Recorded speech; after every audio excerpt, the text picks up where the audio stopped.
Hello there dudes, in this tutorial we're going to learn all about model shearing transformations in contrast to how 3x3 rotation and 3x3 scaling transformations work.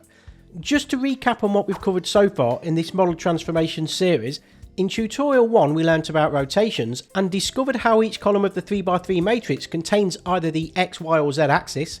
In tutorial 2 we learnt how to scale models, which also requires a 3x3 matrix, but in contrast to rotation matrices, which contain sine and cosine terms, the scaling matrix is essentially just an identity matrix but with different values along the diagonal. In tutorial 3 we progressed to the 4x4 transformation matrix, which is because we need an extra column to store a model's position. We learnt how to translate a model through space, and we analysed how rotating a model on the spot versus rotating in an orbit depends on the order of matrix multiplication. For this first example, let's start by zooming around the cuboid so that we can see exactly what the transformation looks like. We can see that the top face is travelling along the x-axis, while its height along the y-axis remains the same, so we're shearing across the y-axis by travelling along the x-axis. The two questions we need to ask ourselves are, how do we know which axis is being sheared, and how do we know which axis the shearing occurs along?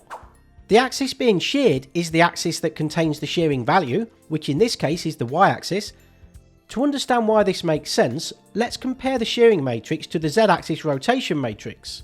We can see that the value of 1.5 in the shearing matrix is in the same position as the sine of the angle of the y-axis in the rotation matrix, which is the x component that comes into existence during the rotation. For a rotation, as we increase the rotation angle, the change in length of the x component is non-linear in a circular manner, and so if we were to straighten out the 30 section of the circumference that produces the x component value of -6, we would then have the linear equivalent result, which is 6.28. But for shearing, as we increase the shearing value, the change in length of the x component is linear. Let's also compare the shearing matrix to what happens when we scale along the x-axis. We already know that the matrix multiplication is going to transform the vertex's x value, whether we apply scaling or shearing, because in both cases, the value 1.5 is in the first row of the matrix, and it's the first row values that produce the resulting x value of the vertex. Therefore, if we set the x component of the x-axis to 1.5, we get ordinary scaling along the x-axis, but if we set the x component of the y-axis to 1.5, the distance travelled along the x-axis is then a multiple of the vertex's y value instead of its x value, which is the very thing that causes shearing. And so for any vertex that has a y value of 0, its x value doesn't change, which is why the bottom face of the cuboid doesn't change. So as we watch this part again, we can see the 1.5 in the first row being multiplied by the vertex y component, the result of which is then added to the resulting x value of the vertex. As I said earlier, the axis being sheared is the axis that contains the shearing value, and so if we keep the shearing value of 1.5 in the middle column, but we move it from the x row to the z row, the shearing then occurs along the z axis. And now, just before we look at how to program shearing ourselves, let's watch the two examples we've just seen, but when they're combined together. We've got the top face sliding along the x-axis exactly as it did before,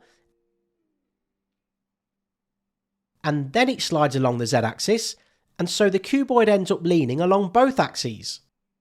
So now we're ready to use OpenGL and GLM to program our own shearing transformations. GLM has three shear functions. Shear x3D shears across the x-axis, shear y3D shears across the y-axis, which is exactly what we just saw in the animations, and shear z3D shears across the z-axis, and we need to include the GLM GTX transform2 header file so that we have access to the shear functions. The thing to notice is that whichever GLM shear function we're using, it's the remaining two axes that we treat as the shear values and pass in as the second and third arguments. These are the two matrices for shearing across the x-axis, these are the two matrices for shearing across the y-axis as we just saw in the animations, and these are the two matrices for shearing across the z-axis, and to produce a combined shearing matrix, we just need to enter whichever shearing values we want to use into a single matrix, which if we're using all of them, looks like this. So let's start with GLM Shear X3D, but before we get going, let's have a look at what we're aiming for in comparison to how ordinary scaling works.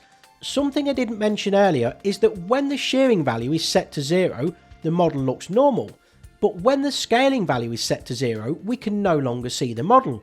And so if you're not sure why that is, think back to the matrix multiplication that we saw earlier. The first thing we need to do is declare a new matrix. We then pass the matrix as the first argument, followed by the shear Y value and shear Z value. To make it easier to see, let's not allow shear Z to run until after shear Y has completed. That way we can see each one working separately.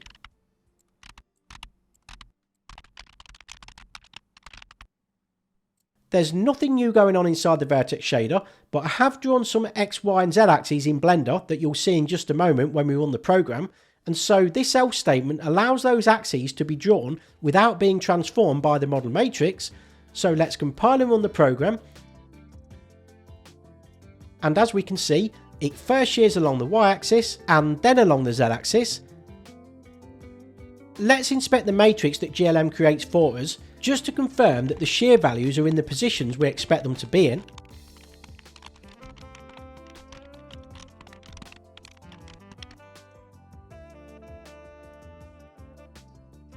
So both values are in the first column, which is correct because we're shearing across the x-axis, and the Y value is in the second row and the Z value is in the third row, which is also correct.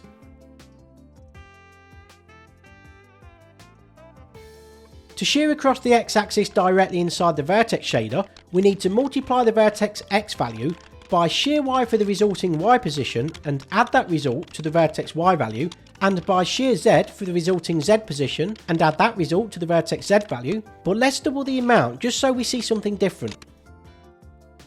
And then, similar to as we saw in the scaling tutorial, if we tried to shear the normal vector ourselves, it would be very complicated.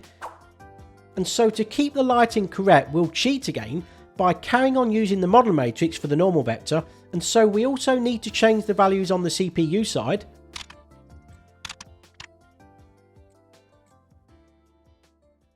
And so now we can clearly see the difference. The next one is GLM Shear Y3D, which is for shearing across the Y axis. We need to comment this line, enable this line, and change these variable names to match. When I was testing, I found a better camera position for this example, so let's change that. And we need to revert back to using the model matrix inside the vertex shader. So let's compile and run the program. So it first shears along the x-axis and then along the z-axis. And once again, we can do the same thing directly inside the vertex shader, but this time let's negate just one of the values. So we'll reverse shear Z and then compare both results side by side.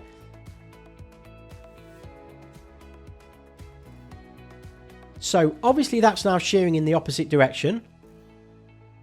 The final one is GLM Shear Z3D, which is for shearing across the Z axis. We can also change the shear value limits here on the CPU side, just like we have been doing in the vertex shader. So let's try 0.75, 0.5, and we'll leave Z at 1.5. Shear along Z is now shear along Y, and I'm going to change the camera position again. So let's run that. But instead of now doing this directly inside the vertex shader, I'm going to allow the shearing along the Y-axis to occur at the same time as the shearing along the X-axis, which we can do simply by commenting the else keyword. And so you can see why I decided to make one shear run after the other. For me, the one on the left is just a blur. I can't even see which shear is which. Finally, we can also combine shearing and rotations into a single transformation. To do that, we can simply place a rotation matrix to the left of the shearing matrix so that the model rotates around the global x-axis, just like we did in the scaling tutorial. Let's also try across the y-axis along the x-axis, but still rotate around the x-axis. And now let's make it rotate around the y-axis instead of around the x-axis. If you found this tutorial interesting, then please give it the thumbs up, and don't forget to subscribe, and I'll see you next time. Cheers!